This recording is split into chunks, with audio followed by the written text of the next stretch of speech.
पठाणी वेश, चिखलामध्ये तो सगळा चिकटलेला अंगाला असा सगळे, आणि तो पडून राहिलेला होता. दिवस उजाडायला लागल्यानंतर हे सगळे आपले जे सोल्जर्स आहेत ते त्याच्या भोवती गेले गन्स रोखून. हा आडवा पडल्या पडल्या सांगत राहिला की मेरी कुछ गलती नाही साहब, मैं तो सिविलियन हूं, आप जो बोलोगे मैं बताऊंगा. मला उलट मी तुम्हाला जास्ती माहिती सांगतो.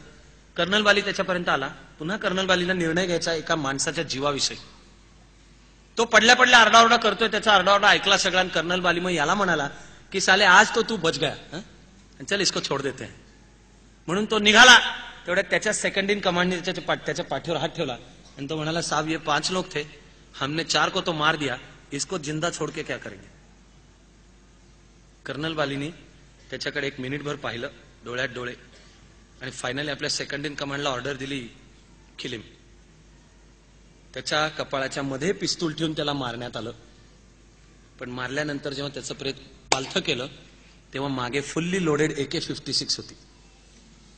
त्यानंतर 5वीच्या प्रांती जी प्रेत ताब्यात घेतली त्या सगळ्यांच्याकडे AK-56 होती. दहशतवादाशी लढाई म्हणजे किती गुंतागुंतीची आहे. आणि इथे पुण्या मुंबईमध्ये एअर कंडिशन खोल्यांमध्ये बसून ज्यांना दहशतवाद्यांच्या ह्युमन राईट्सची काळजी असते, ज्यांना फाशी जाणारा धनंजय चॅटर्जी म्हणजे कोणतरी संत पुरुष लागून गेला असं वाटत असतं, त्या मीडियाला हे शिकवलं पाहिजे. ते असो हे जे स्वयंघोषित काही इंटलेक्च्युअल्स आहेत. अवघड आहे ही लढाई, याला सावध समाज आवश्यक आहे. हा कमांडिंग ऑफिसर होता कर्नल बाली, चंडीगडच्या जवळ राहणारा, आणि युद्ध सुरू झालं त्यावेळेला रजेवर होता. त्याला आर्मीनी इन्स्ट्रक्शन पाठवली की ताबडतोब ड्युटी जॉईन करा. आर्मी एवढंच सांगत असते, कसे या, हे तुमचं रिझर्वेशन, तुमच्याकरता AC2 टायरे वगैरे काही नाही, या तारखेला इतक्या वाजता यायचं. You are to do or die and never to ask why. हे लॉर्ड टेनिसनच्या विश्वविख्यात एका अजरामर कवितेतली ओळ आहे. Into the valley of death rode 600. क्रिमियाच्या युद्धामध्ये एका युनिटला चुकीची ऑर्डर मिळाली. 600 जण, त्यांना माहित होतं ऑर्डर चुकीची आहे, but they followed it. Lord टेनिसननी ती अजरामर कविता करून त्यातली ही ओळ आहे, you are not to ask why, you are but to do or die. तसा हा कर्नल बाली अंगावर पूर्ण युनिफॉर्म घालून चंदीगडच्या रेल्वे स्टेशनवर आला आणि त्याने स्टेशन मॅनेजरला विचारलं की मला असं असं आहे, मी ड्युटीवर चाललोय, हे माझे इन्स्ट्रक्शन, मेरे लिए 1 सीट का इंतजाम करो. असं म्हणल्यावर तो स्टेशन मॅनेजर म्हणाला की साहब क्यों नहीं, हो सकता है 1 सीट का इंतजाम, लेकिन पहले हमारे चाय पानी का बंदोबस्त करो. कर्नल बालीने हे ऐकलं आणि तो त्या स्टेशन मॅनेजरला म्हणाला, अभी तेरे चाय पानी का इंतजाम कर देते. म्हणून त्यांनी खाडखन थोबाडीत मारली त्याच्या. मला अर्थात आनंद वाटलाच, पण अशी थोबाडीत प्रत्येक जण नाही मारू शकत. भुसावळच्या जवळच्या गावात लान्स नाईक बाबूसिंग राजपूत राहत होता. त्याला पण आर्मीचं वॉरंट आलं. तो पण निघाला. घरात फक्त वृद्ध आईवडील, त्यातले वडील आजारी, म्हणून त्याने आईवडिलांना टेम्पो ट्रॅक्समध्ये भरलं. त्याचा प्लॅन भुसावळमधल्या हॉस्पिटलमध्ये आईवडिलांना रवाना करायचं आणि मग भुसावळमध्ये जी ट्रेन मिळेल पुढची ती घेऊन ड्युटी जॉईन करायला जायचं. भुसावळच्या बाहेर वर्दीतल्या 6 पोलिसांनी बाबूसिंग राजपूतला पकडलं आणि म्हणाले, ही ट्रॅक्स प्रवासी वाहतुकीची नाही, त्यामुळे तुला दंड पडणार. बाबूसिंग राजपूत सांगत राहिले, ठीक आहे ना, दंड तर दंड, जो दंड, पण हे माझं वॉरंट, मी ड्युटीवर चाललोय सीमेवर लढण्यासाठी म्हणून, ह्यांना नुसता दंड नको होता. 6 पोलीस त्याला म्हणाले, पैसे टाक. बाबूसिंग राजपूत चिडला आणि त्यांनी त्यातल्या एका पोलिसाची गचांडी पकडली. वर्दीतल्या आणि ड्युटीवर असलेल्या पोलीसची गचांडी पकडली म्हणजे इंडियन पिनल कोड सेक्शन 353 खाली हा अपराध झाला, ऑब्स्ट्रक्टिंग गव्हर्नमेंट वर्क. आणि गव्हर्नमेंट वर्क काय, ड्युटीवर चाललेल्या जवानाकडनं पैसे खाणे. म्हणून बाबूसिंग राजपूतला अरेस्ट झाली.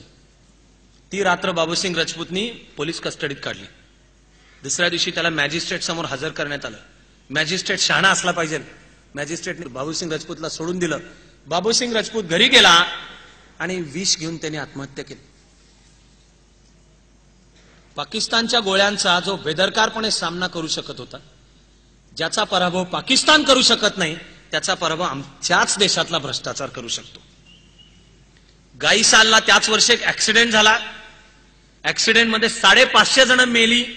550तली 450हून जास्ती जण ईशान्य भारतामध्ये ड्युटीवर चाललेले भारतीय जवान होते. एकाच रुळांच्या वर समोरासमोरून आलेल्या 2 फास्ट ट्रेन्स आल्या आणि टक्कर झाली. कशा आल्या, दिल्लीकडून आसाममध्ये जाणारी जी ट्रेन अप ट्रॅकवरनं जायला पाहिजे होती ती डाऊन ट्रॅकवरनं आली. त्याच वेळेला डाऊन ट्रॅकवरनं दुसरी ट्रेन होती. ज्या स्पॉटला गाईसाला ऍक्सिडेंट झाला त्याच्या 3 स्टेशन्स अलीकडे 90 किलोमीटर अंतर ही चुकीची ट्रेन क्रॉस करत आली आहे.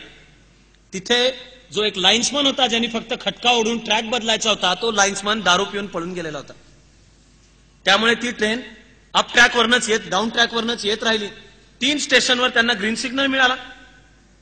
तो मिळाल्याने झोपेत दिला का? दारू प्यालेला होता का तो? का ज्यांनी सिग्नल द्यायला पाहिजे तो पळून गेलेला? जा रे तू दाखव रे, कुठली तरी ट्रेन असते तुझा तू सिग्नल दाखव रे. कर्तव्य चुकवणारं राष्ट्र ज्याची ख्याती हजारो वर्षांच्या वैभवामध्ये जर असेल की ही माणसं दिलेला शब्द पाळणारी आहेत, आपलं काम करणारी आहेत. ऍक्सिडेंट 450 भारतीय जवान मेले. आता मी तुम्हाला सांगतो की कारगिलमध्ये भारतीय जवान किती मेले. ती संख्या 364. 1.5 महिना जी लढाई चालली त्या लढाईमध्ये मेले 364. एक दिवस ड्युटीवरनं लाईन्समन पळून गेला आणि तिघांनी चुकीचा सिग्नल दाखवला. अपघातामध्ये मेलेले भारतीय जवान आहेत 450. आपला जास्ती मोठा शत्रू पाकिस्तान नाहीये, चीन नाहीये. आज आम्ही आमचे जास्ती मोठे शत्रू होऊन बसलेलो आहोत आणि युद्धाच्या कहाण्या ऐकायच्या आणि पराक्रमाचे विचार करायचे. याचा अर्थ सगळ्यांनीच लष्करात गेलं पाहिजे असं नाही. आपण जगतो हा क्षण लढाईचा क्षण आहे. आम्ही चाणक्य मंडलमध्ये त्याचं एक सोपं उत्तर शोधलंय. सगळ्यांनी आर्मीत जायचंय काय? नाही जायचंय. पण सगळे करू शकतात असं काय आहे? तर आम्ही स्वतःला ओळखू शकतो. ते ओळखून कामाचं क्षेत्र निवडू शकतो. त्या क्षेत्रात उत्तम आणि प्रतिभावंत काम करणे हीच देशसेवा आहे. उत्तम प्रोफेशनल असणे हीच देशसेवा आहे. देश कोणीतरी 2-4 कोणीतरी नेते निघतात म्हणून मोठा होत नाही. करोडोच्या संख्येने सामान्य माणसं सामाजिक एकात्मतेसहित एकत्र काम करतात तेव्हा नव्या सुवर्णयुगाची स्वप्न पडतात.